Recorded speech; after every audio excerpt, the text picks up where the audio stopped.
প্রিয় ভাই ও বোনেরা, আসসালামু আলাইকুম।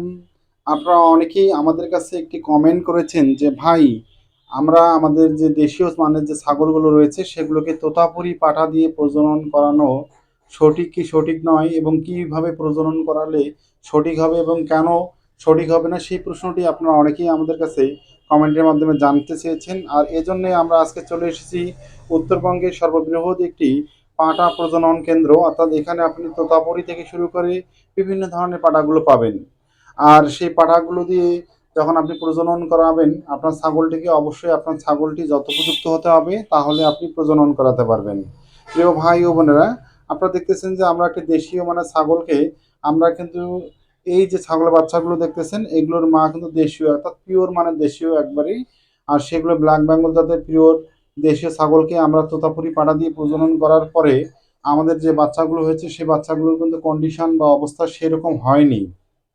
এর কারণ হচ্ছে যে তোতাপুরি পাঠা দিয়ে আপনারা অবশ্যই দেশীয় মানের ছাগলগুলোকে প্রজনন করাতে পারবেন, কিন্তু অবশ্যই ছাগলটিকে ওয়েট এবং হাইট, অর্থাৎ তার শরীরে যে ওজন রয়েছে সেটি অবশ্যই বেশি হতে হবে, এবং হাইট অর্থাৎ লম্বা চওড়া বা প্রস্থ, তার যে শারীরিক গঠন আকৃতি সেগুলো কিন্তু অবশ্যই বড় আকৃতির হতে হবে।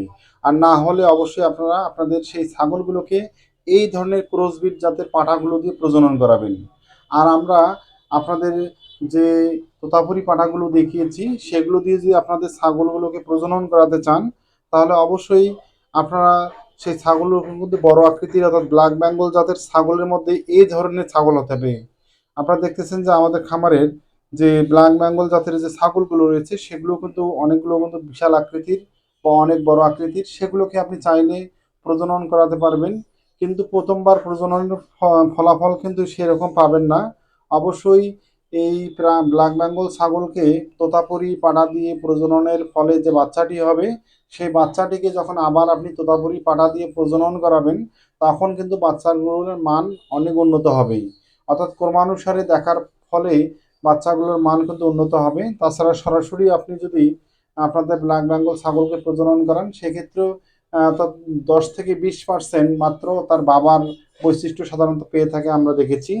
আর আমরা একটি কথা বলবো যে যদি আপনাদের ছাগলগুলো যদি মানে বড় আকৃতির, অর্থাৎ হচ্ছে বিভিন্ন ধরনের বড় আকৃতির বা ক্রসবিট জাতের যে ছাগলগুলো সেই ছাগলগুলো হয়ে থাকে, তাহলে আপনি এই ধরনের পাঠাগুলো দিয়ে প্রজনন করাবেন, সেক্ষেত্রে কোনো সমস্যা নেই। বা রাম ছাগল বা তোতাপুরি ছাগলের ক্রসবিট জাতের যে বাচ্চাগুলো রয়েছে সেগুলোকে আপনি তোতাপুরি 100% দিয়েও প্রজনন করাতে পারবেন, কোনো সমস্যা নেই। অর্থাৎ আমরা যেটি আপনাদের বোঝাতে চাচ্ছি যে আপনার ব্ল্যাক বেঙ্গল ছাগলকে চাইলে হরিয়ানা বা তোতাপুরি যে বড় বড় আকৃতির পাঠাগুলো রয়েছে সেগুলো দিয়ে মিলন বা প্রজনন বা ব্রিডিং করাতে পারবেন, কোনো সমস্যা নেই। কিন্তু অবশ্যই যাতে ব্ল্যাক বেঙ্গল বা দেশীয় মানের ছাগলগুলো যাতে অনেক বড় আকৃতির হয়, কারণ বড় আকৃতির না হলে কিন্তু বাচ্চা প্রসবের সময় মায়ের কষ্ট যে এরকম হবে, অনেক ক্ষেত্রে বাচ্চাটি মারা যেতে পারে বা মাও মারা যেতে পারে, আবার বাচ্চাটি কিন্তু সেভাবে ভালো মানের হবে না। তাই অবশ্যই দেশীয় মানের যে ছাগলগুলো রয়েছে সেগুলোকে প্রজননের ক্ষেত্রে সতর্ক থাকতে হবে।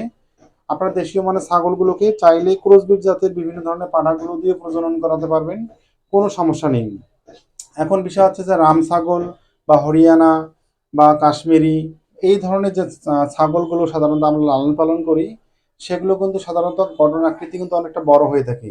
এগুলোকে যদি আপনি তোতাপুরি পাঠা দিয়ে প্রজনন করান তাহলে দেখবেন যে বাচ্চাগুলোর মান কিন্তু দেশীয় মানের ছাগলের বাচ্চার মানের চেয়ে অনেক উন্নত হবে, অর্থাৎ গ্রোথ, তাদের যে অল্প সময়ের মধ্যে যে বৃদ্ধির যে প্রক্রিয়াটি রয়েছে সেটি অনেক বেশি হবে।